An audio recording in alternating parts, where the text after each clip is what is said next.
Hello everybody, thank you for coming out tonight.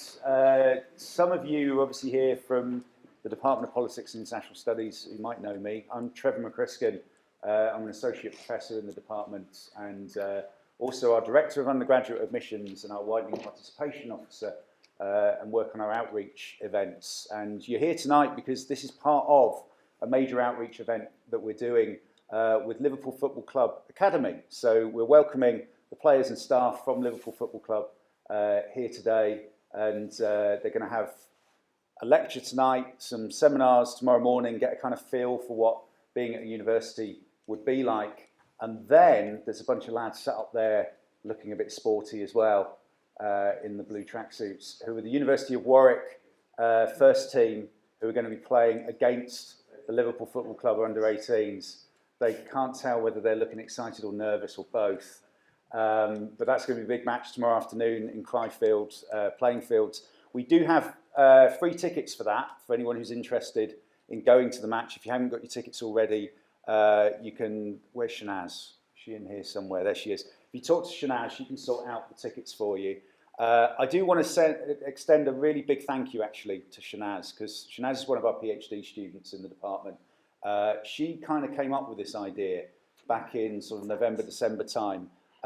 And initially we thought she was a bit mad, but actually it's turned out to be a great event for us, and we really hope that all the players and staff from Liverpool enjoy these 2 days and get a lot out of it.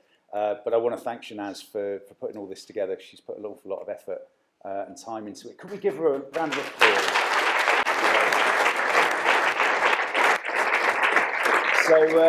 So the main event for tonight is going to be a lecture by my colleague, Dr. Dave Webber, who's going to talk about politics and football for you in a few minutes. But before that, another person who's been integral to bringing all of this together for us is Phil Roscoe, who's Head of Education at the Liverpool Academy. And I think, Phil, you want to say a few things before we get going as I didn't know it was going to be this formal, so this is my PowerPoint here.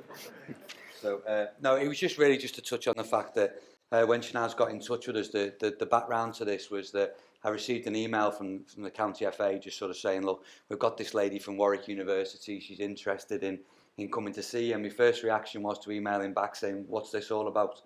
So we spoke on the phone, Shanaz arranged for us to come up. We came up, and so she came up to see us at the Academy. I'll be honest with you now, we probably could have done the meeting in about 5 minutes, but you're driven so far. We kept it going for half an hour, but because we were planning on going to Indonesia, weren't we? So we had loads on at that time. But the idea was very exciting, and the idea was that it was to give the players a taste of what university life looks like. So for our players, and I thought I was speaking just to the lads, not other people, but for our players, Plan A is to play for Liverpool 100%. That's why they're here. So Plan A is to play for the first team. If Plan A doesn't work, then for you boys, it's Plan B, which is to go and play for another club. And if Plan B doesn't work, then it's Plan C, which can look like a job, doing another career. It can look like a scholarship in America, which obviously, Darius is just secured his scholarship in America at Manhattan University, which is fantastic. Or it could look like higher education at a university.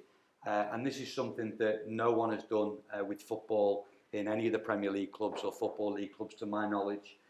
So when we found out about it, straight away, we were like, yes, let's do it. So originally, I spoke to the academy manager, I spoke to Chris, the 18s coach, and they said, right, this is what we want to do. They were 100% behind it. And then we were talking about the game, and we were discussing about playing another Premier League team here. But Alex, the academy manager, was very keen that you boys got an experience about playing the university team. So that's how that came about, with playing the university team as well. For some of you as well, this will be maybe your third or fourth time you've been to Warwick. And you've come here, you've played football, you've got change, you've probably stayed in Scarman House before, and then you've gone back and you've never really thought about it. So over the 2 days, hopefully this will give you an idea of what university looks like, what a lecture would be like, and also to give you an idea of what a subject would look like away from football. So a lot of the things that we're going to be talking about over the next 2 days are nothing to do with football in terms of, you okay? Yeah, in terms of in terms of sport, so it's around the politics and stuff like that. I've seen Dave's sort of presentation. It's fantastic, and I'm not going to steal his thunder now, so I'll let him crack on. So Cheers. thank you. Cheers, Phil. Thank you very much, Phil.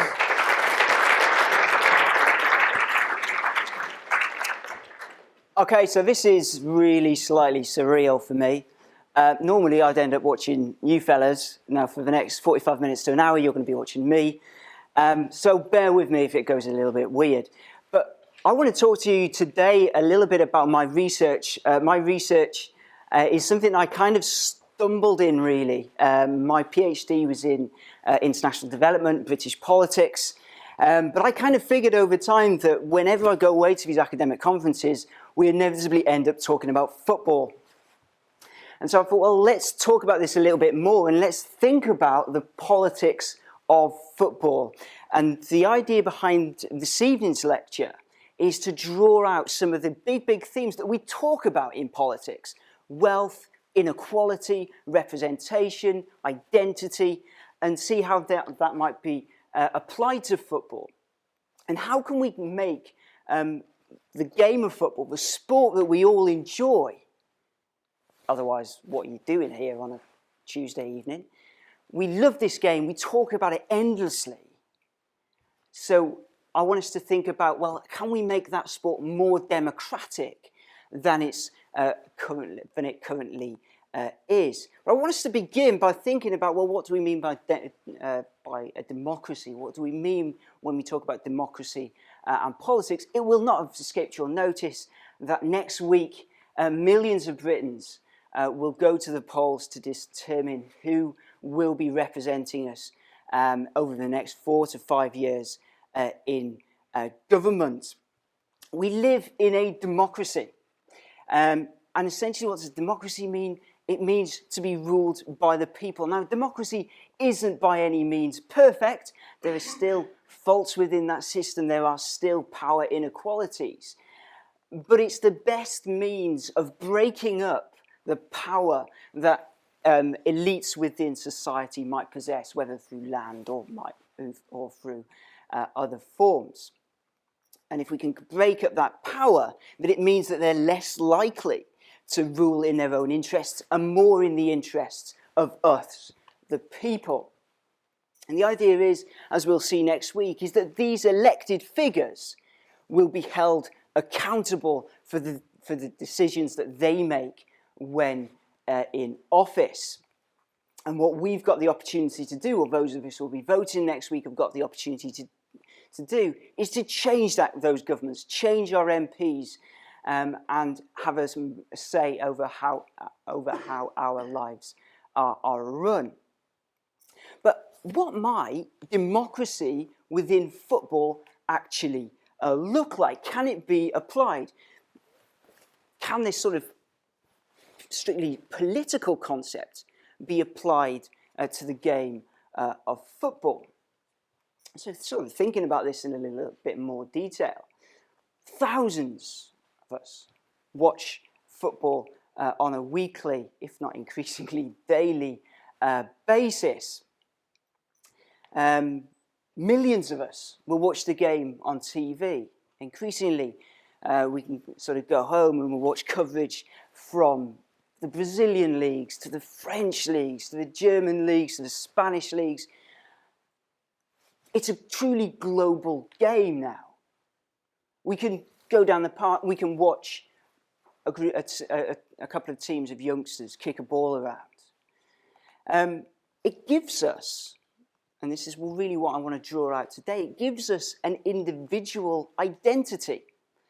One of the first things I would wager that when you meet somebody for the first time, you say, who you are, perhaps where you've come from. And a question I generally ask, I don't ask it because I'm kind of weird like that, but I said, who do you like football and who do you support? I'm kind of not going to ask this now, but, it's something that it becomes part of our identity, doesn't it? And we don't who we support doesn't tend to change over time. Now, you lads, I would imagine that you didn't all grow up supporting Liverpool, and that you'll have to sort of over time, once us on the COP find out that you were once a Chelsea fan, we'll kind of let you off the hook a little bit. If you're a Manc, you're going to have to work really, really hard to improve. Ah, yeah, spotted the Manc. I'm sure you'll be, as soon as you lash one in from 35 yards at the Stretford end for us, it'll be fine. It'll be completely okay. We'll forgive you. But until then, you've got to work really, really hard.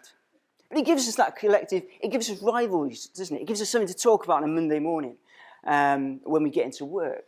And I suggest that it's become part of our shared cultural meaning. It is the national game, isn't it? When England reach a World Cup finals or European Championships, you see how St. George's flags, they all come out. It gives us that shared heritage. And it's very much the national game. It's the people's game. It's the national game. It shapes our communities. How important is it that all these clubs, we kind of think now, in terms of modern football, that these kind of clubs, these clubs exist outside of communities. But when you sort of rock up to Anfield, it's still very much embedded within that community. So the club is global, but the community is very much local. And we can think of our own teams, the ways in which they're firmly embedded within their communities, and their communities are shaped by the fortunes of the football club and vice versa. And another thing I want us to sort of think about is the ways in which football now is dominated by these power struggles. And this power exists throughout the game, but particularly at the top. And there's contestation. We in politics love all these power struggles. And so what I want us to do today is to think about some of these power struggles and how might power be redistributed within the game. So, some of these questions then. Well, who currently has the power in football? I guess here that we can kind of interchange power and politics. But who currently has the power in football? Is that different? And I think this is the most important question. Is that different from who should have the power? Do those who currently have the power, should that be given elsewhere? Should it be given more and more to the supporters, those who make the game what it is? Where actually does this power come from? This isn't some sort of abstract notion.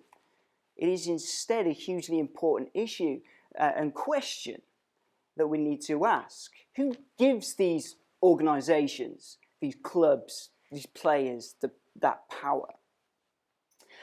Are those people, or these institutions, these organisations, are they accountable to us? We'll talk a little bit more about what we actually mean by this in a short while. Are they representative?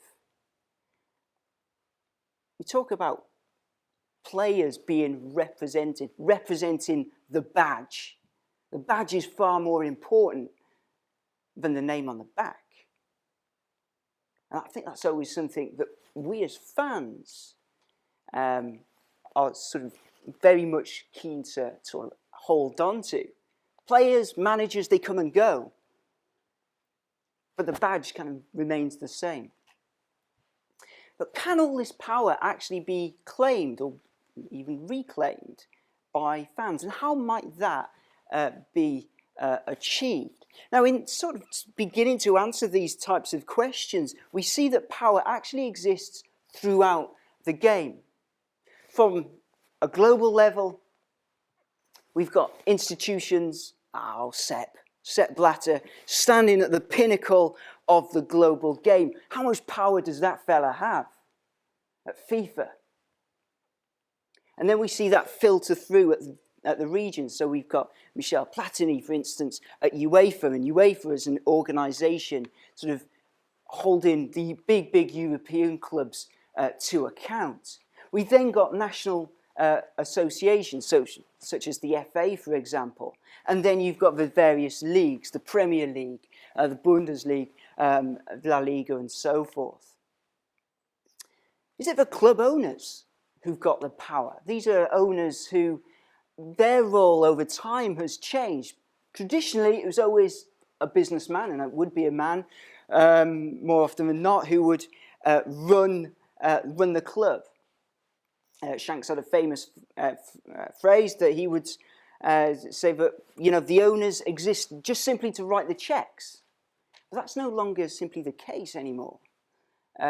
These are powerful, powerful institutions who are ready to pour millions into their clubs. And then we come to the players, the managers, and indeed their agents. How much power do they have? Particularly the big, big players. They can command the top premium transfer fees, the big salaries. The managers, the Jose Mourinhos of the world, who can kind of go from club to club, the Ancelottis, the Rafas,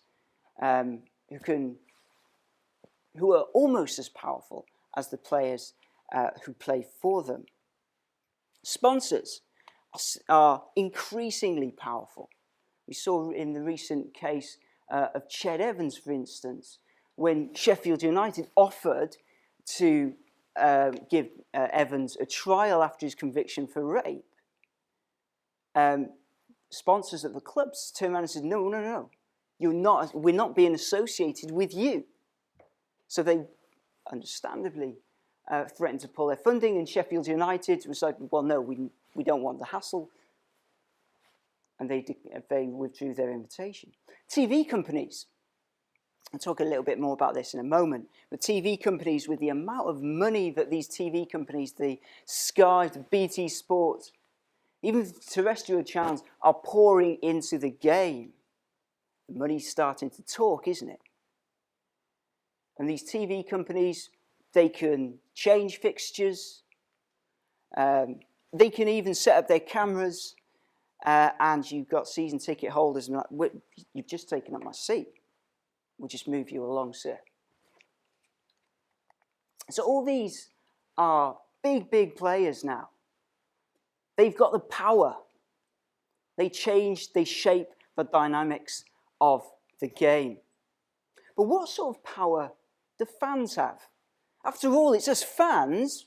We turn up week in, week out. We watch football on a regular basis. What sort of power do we really have in the running of our game? Fans are the lifeblood of the sport. Like I say, players, managers, they come and go. Sponsors come and go. Sepp Blatter might eventually go. But it's the fans who remain. Is there an imbalance in the power of the game? Can that power be redistributed back towards the fans and the supporters? And how might that occur? Further similarities between politics and football are striking, I think. Much like modern politics, there is a growing disillusionment with the game.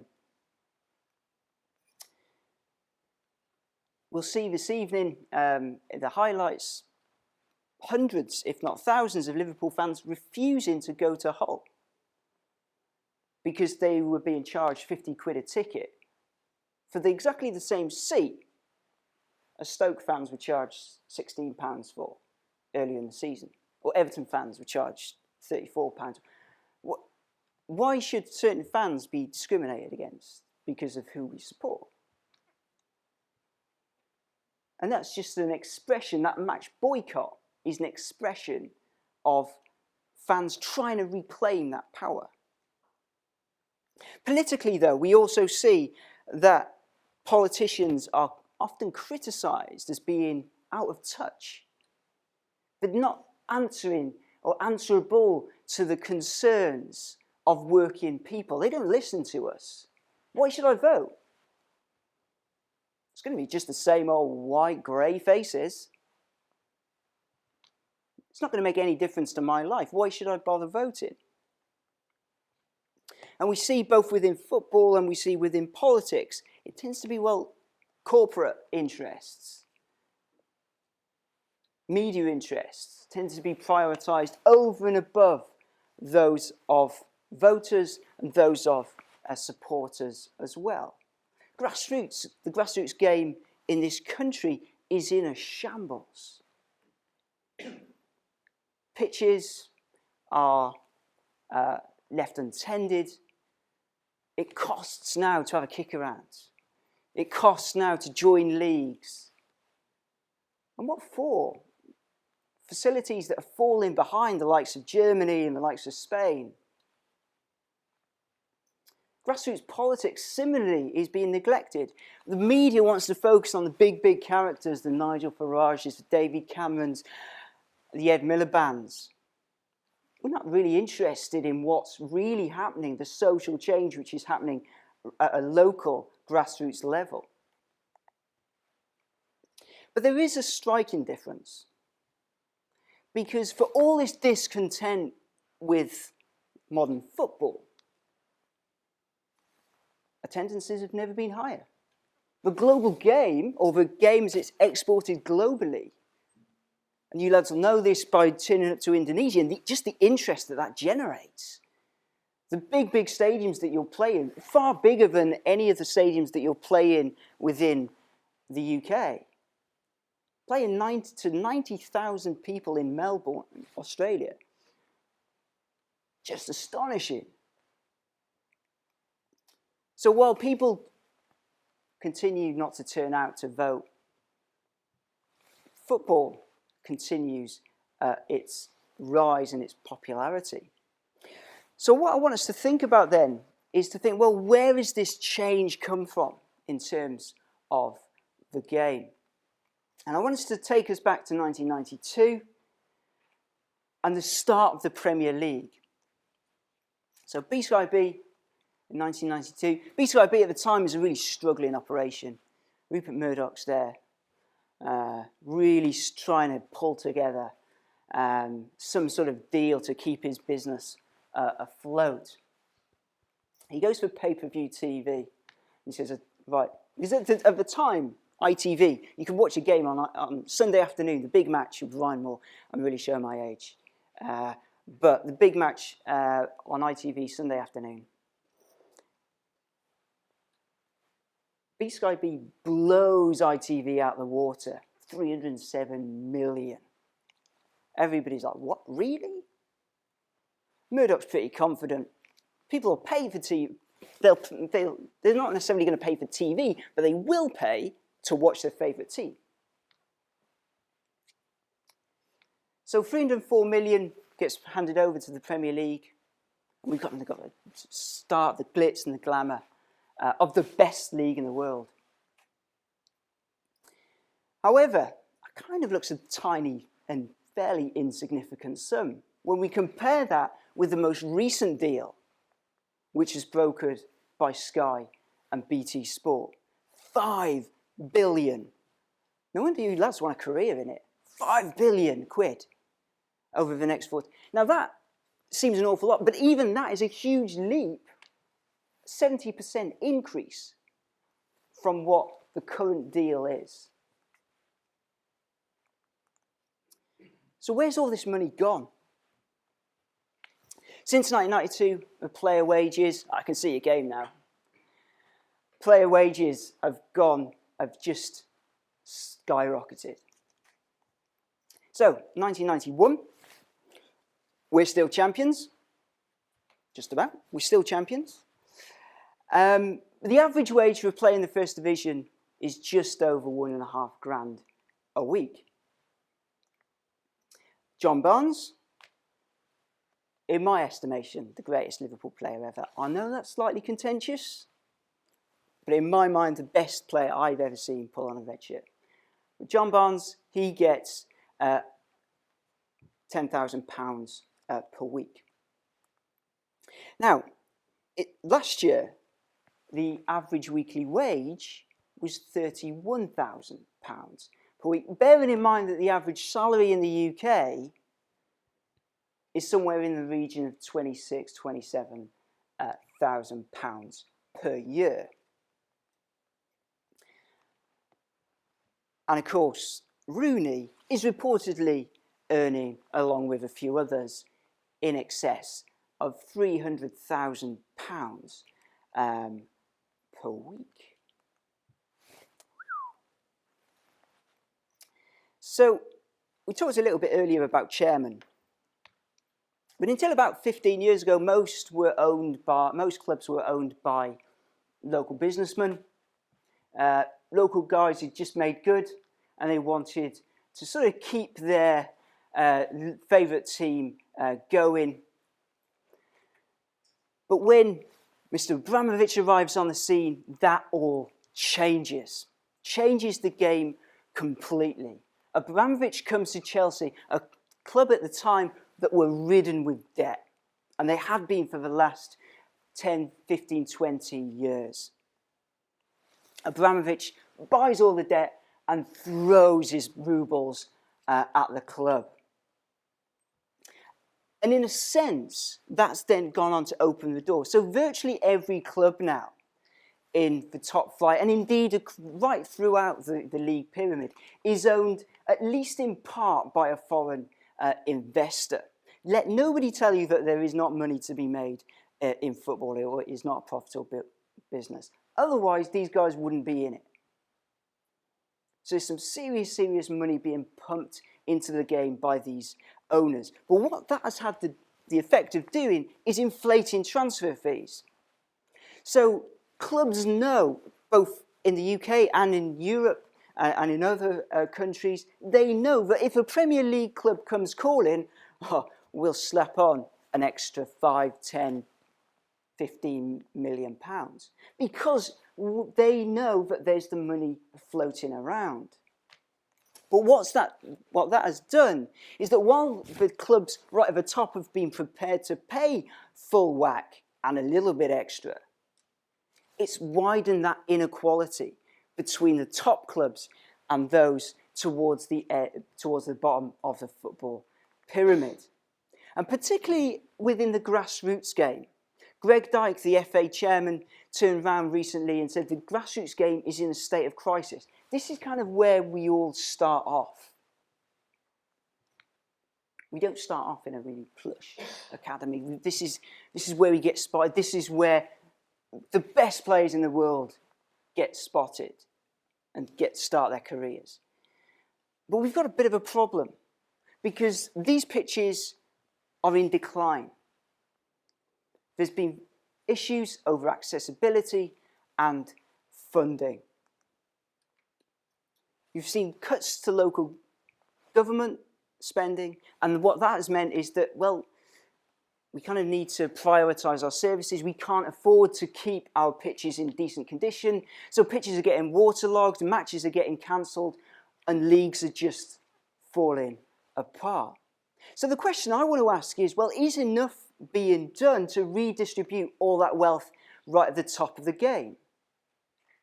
Now, to its credit, the Premier League has pledged between 40 and 50% of what it currently gives to grassroots funding.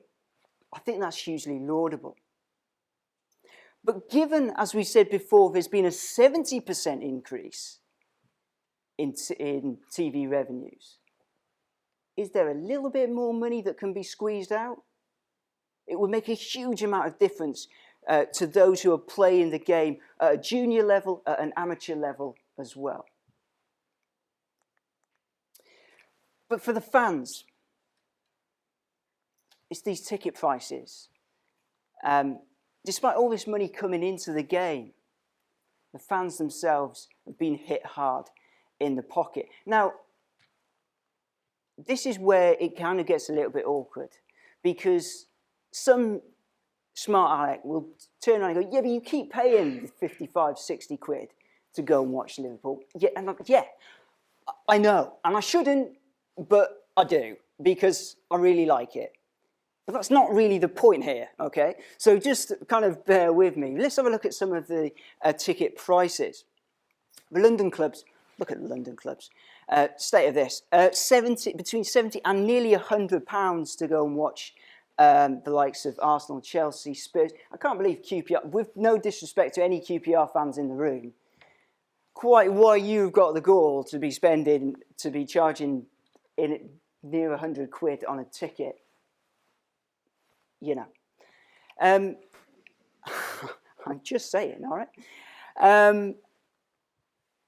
The Northwest clubs, likes of Liverpool, likes of City, United, they're charging roughly around about between 45, 50, 60 quid.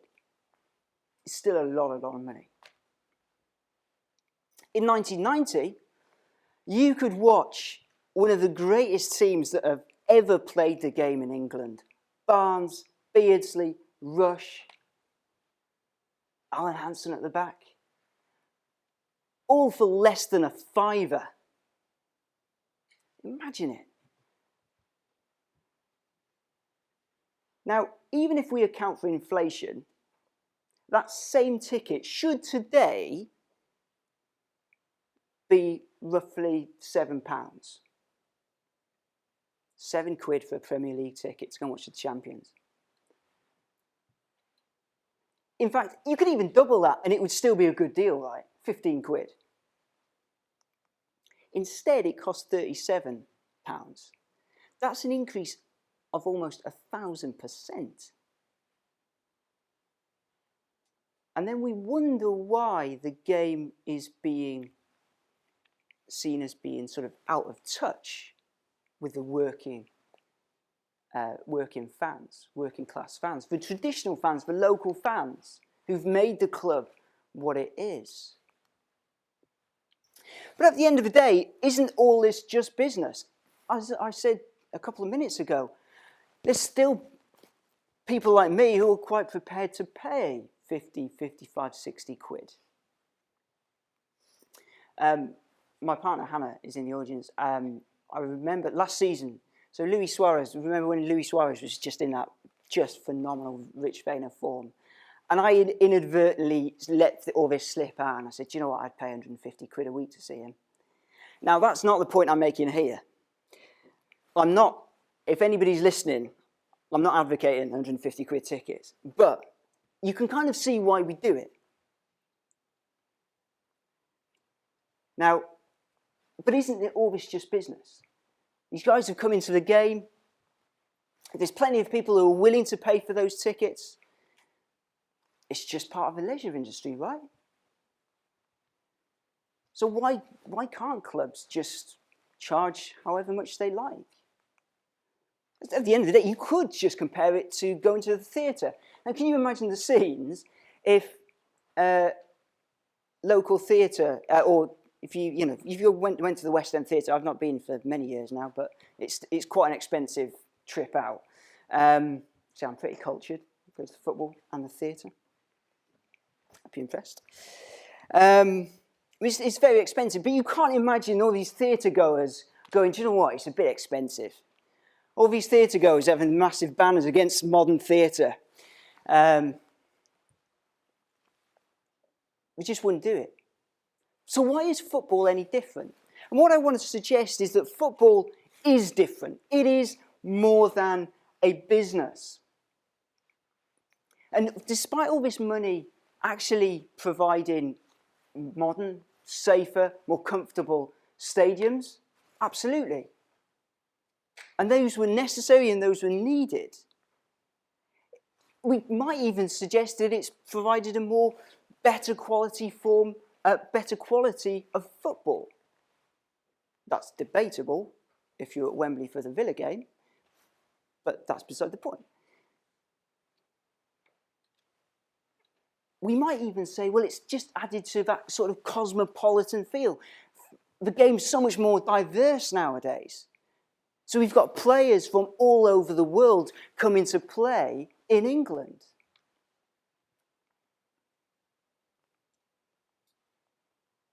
But there is that cultural value that's being eroded, that's at risk here by football's financialisation. As I suggested earlier, they represent us as individuals, don't they? Can you think of a corporation that does that? Nobody goes, What's your favourite McDonald's burger? I don't know. Nobody, no corporation captures the imagination in that. Well, don't have a conversation with the person next to you going, quarter pound on me. Take the pickles out. They're part of our identity. They represent communities. They represent towns and cities. And they're the fans who've kind of formed the bedrock of these clubs. Are they now being marginalised by the money that's now in the game? We've seen at Hull, for instance, at Cardiff, owners coming in. So we had Vincent Tan turn up to the Cardiff City fans going, do you know what, lads, blue, that's bad darts where I come from. What you want to do is you want to start playing in red. Red is lucky. Okay, so a club called the Bluebirds now wants to play in red. Right, okay then, Vince. So you've got then a Sam coming to, and he wants to rename Hull City Tigers. It's just a bit too Americanized, isn't it? What about the sort of the traditions of the club? What gives certain individuals the right to change things that are important to us? Can you imagine if FSG turn around and go, I think red, it's a bit too obvious for Liverpool, isn't it? You know what I mean? You've been playing in red for the last 120 odd years. I think we should shake things up a little bit. All right. So how is Come On Red Men going to work without the colour red? But it sounds daft. But it matters to us as fans. It's part of the culture of the game. And so this leads us to the question then, well, should fans therefore be more democratic? Should they be more accountable to their supporters? We've seen down the road at Coventry City, hence the background, it as a club sort of being pulled by different financial interest groups. For a while, the club didn't have a ground. Fans were expected to travel all the way over to Northampton just to watch their team play. What? Totally removed from their community, totally losing their identity. So can and should clubs be protected?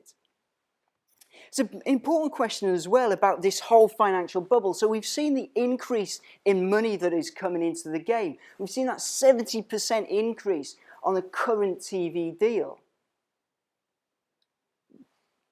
Said, well, people keep coming. People keep paying that. It's a price well worth paying. It won't collapse. But about 10 years ago, we probably would have said the same thing about the banking system. It's just too big to fail. But what happens if it does burst? Who's going to lose out? It's going to be the fans. It's going to be the communities. It's going to be the people who make the club what it is, and who make the game what it is. The finances themselves are creaking. So despite all that wealth right at the top of a game, once we start to look down the league pyramid, more than half of clubs have gone into administration. They've experienced financial difficulties. So while the big clubs continue to roll in the cash, there are other clubs really struggling to make ends meet. So another question I want us to think about is, well, how might that inequality be addressed? But there are all sorts of different dilemmas in all this. Now, I've painted a broadly pessimistic picture so far. Now, for some fans, of course, I'm not sort of saying the experience of all fans here. Some fans think that the money in the game is great. I can understand that. Fans, like voters, as we'll see next week, have got different interests. Some people vote Conservatives. Some people vote Labour. Some people will vote Lib Dems. People, fans, like voters, they're different. They have different interests. So, whereas there's plenty of people who are experiencing that sort of discontent with modern football, there are plenty of others who say, actually, this money in the game is not only good, but it's also necessary. If we didn't have it, then plenty of clubs, you talked about financial insecurity of clubs, many clubs would actually go to the wall. So what about the fans there? At least they've got some money coming in. And what about those fans who want their team to compete on the pitch? And this is kind of where it really gets difficult. Because on the one hand, as we sort of edge towards the end of the season, we've kind of all got in our minds who we want our club to sign in the summer. So we need, if you sort of, the people I follow on Twitter, it's just like, right, we need a big name signing. Last year, for instance, it was like, okay, so we've got United, they're signing Di Maria, they're signing Falcao. How did that work out for you, lads? They're signing Danny Blind. They've got all these big, big names coming in. They're really splashing the cash. And plus they haven't got Europe, so they are back in business. And who are we signing? Dejan Lovren. No offence, Dejan, but we just lost our best player. And who are we spending the money? So clubs and fans want to be competitive. There is that expectation.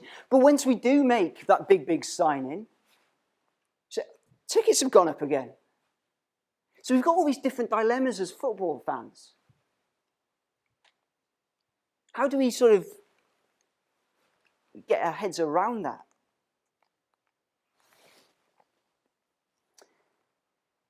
I talked a little bit earlier tonight about the match boycott that's going on up at Hull.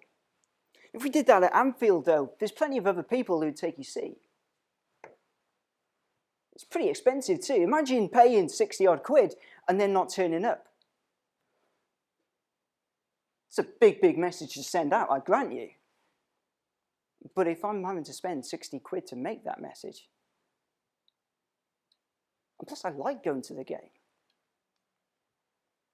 Should fans actually stop supporting and stop subscribing to Sky Sports? It's a whole different set of politics over there, but what would that actually mean?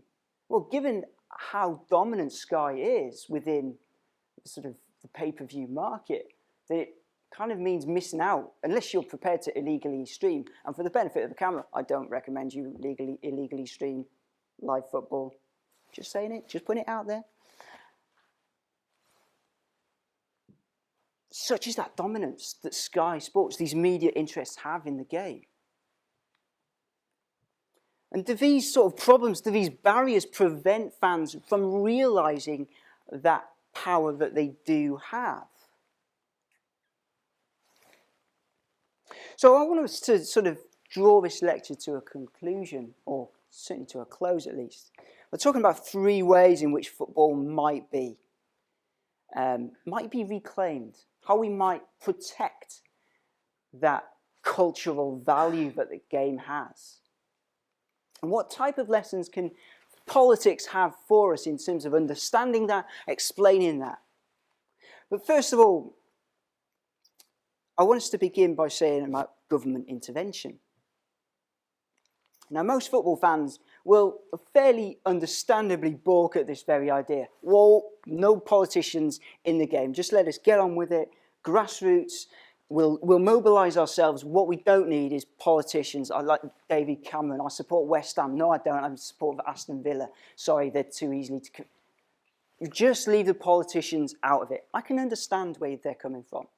But there is a precedent for governments to make real and important change within the game, to certainly safeguard its future. So, following the Taylor report, for instance, the government stated that all grounds should be all-seater stadiums.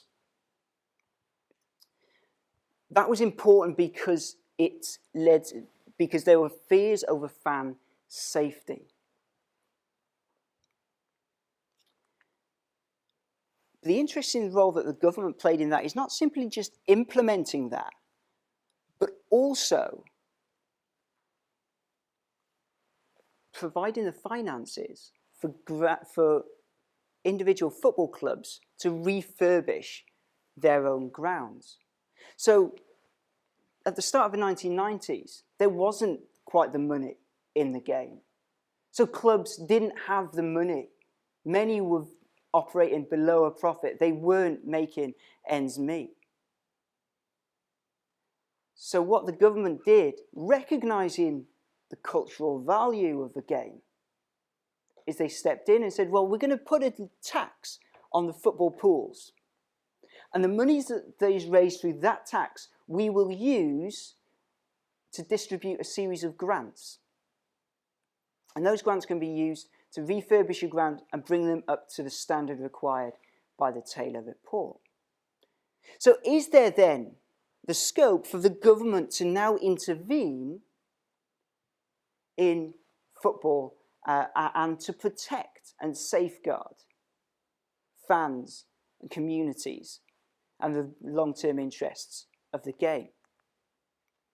Now in Germany, it's even more radical than that. German clubs have enshrined in law, so we've gone that stage further, that this is now a piece of legislation where all clubs must adhere to this, what they call a 50+1 rule.